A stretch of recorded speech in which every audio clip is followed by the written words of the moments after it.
Have you ever had a 10-hour workday and still felt unproductive? If you run a small business, you know exactly what I'm talking about. You checked 13 things off your list. Calls were made, emails sent, tasks were completed. But at the end of the day, nothing meaningful actually got done. You see, friend, that's not burnout, that's directionless hustle. And it's the reason so many business owners work harder every year but never actually get further ahead. I fell into this trap with a Texas land deal that nearly crushed me, and my salesperson taught me a lesson I'll never forget. By the end of this video, you'll know exactly why this happens and the shift that turns all this activity into actual progress. Hi, I'm Brian Rapier, and I help overwhelmed business owners bring order to chaos so they can lead confidently and live fully. And one of the biggest sources of that chaos? It's confusing being busy with making progress. So here's what I see all the time with small business owners. You're busy, your team is busy, calls are happening, emails are flying, tasks are being checked off. It all looks like progress and it feels like progress. But here's the hard question. Are you actually moving toward anything? You see, most business owners confuse activity with achievement. They confuse being busy with making progress. But there's a huge difference. Busy means your calendar's full. Progress means your business is actually moving forward. Busy means you work long hours. Progress means you accomplished what matters. Most business owners are exhausted from being busy, but confused about why they're not further ahead. I call this the illusion of progress, and I learned about it the hard way. A few years back, I was buying and selling vacant land down in Texas.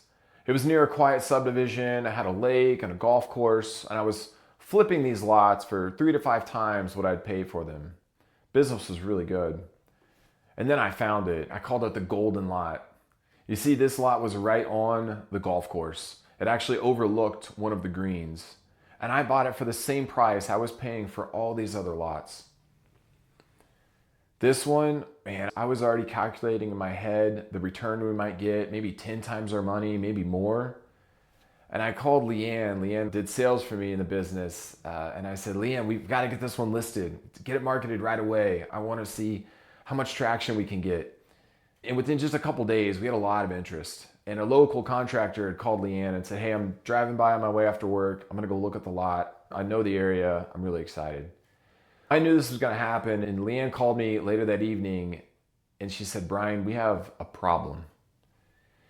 So the contractor told her that the golf course was actually using our lot as a drainage area for their pond. When it rained and the pond needed to release extra water, they just ran it right over the top of that lot and ran it into the street. He said the lot, as it stood, wasn't buildable, not without some serious excavation work. Oh man, I felt sick. I just used a significant chunk of our family's savings to get this company started. And now I was stuck with a property that not only could it not be built on, but I didn't have any way to sell it. So what did I do? Well, I did what most people would do in that situation. I went into full-on hustle mode. Leanne, I said, I need you to call every contractor in that area. Somebody's got to want this lot. They've got the excavation equipment already. They can just do it themselves, even if we have to take a loss. And every day I'd ask her, how many contractors did you call? And she'd tell me each day, and she'd say, Brian, there's still no interest. So I had her expand her search radius. I said, keep calling, keep grinding. There's got to be a buyer out there somewhere.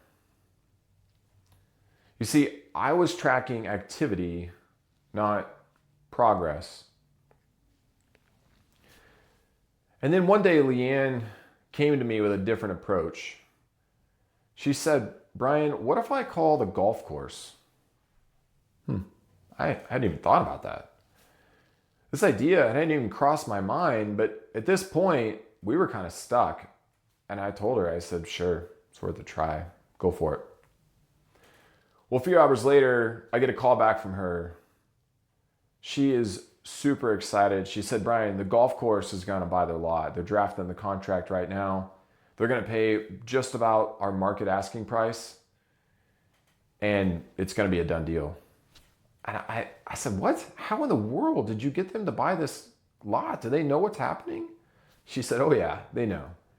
She said, I just started explaining about this drainage issue and this lot in the subdivision. And before I could even finish, the manager of the course knew exactly which lot I was talking about. And so she said, I just explained to him, well, you can either buy it from us or you can get an excavation crew out and fix the mess that you've caused, and then we'll sell it to somebody else. Well, they bought the lot. It was cheaper for them. That day, Leanne taught me something I will never forget. While I was obsessed with the number of calls she was making, Leanne was focused on something else entirely. She was focused on the outcome, selling the lot. That's what we needed to do. Because she was paid 100% commission. So she was compensated for the destination, not all the activity. I'd been so locked into measuring hustle that I couldn't see the creative path to the actual outcome we wanted. Leanne never lost sight of it. And what I learned that day from Leanne was this, is without a destination, you have activity. With a destination, you have achievement. So how do you break the illusion of progress? It starts with one simple question. And that question is, what's your destination? Not what are you doing, but where are you trying to get? And that means understanding the difference between outputs and outcomes. Outputs are tactical deliverables. They're activities completed, tasks finished, products created. Those are good things. That's not wrong. They're just different from outcomes, where outcomes are the strategic results of a combination of those things. They're the valuable change that occurs because those outputs were completed. Let me give you an example that might help.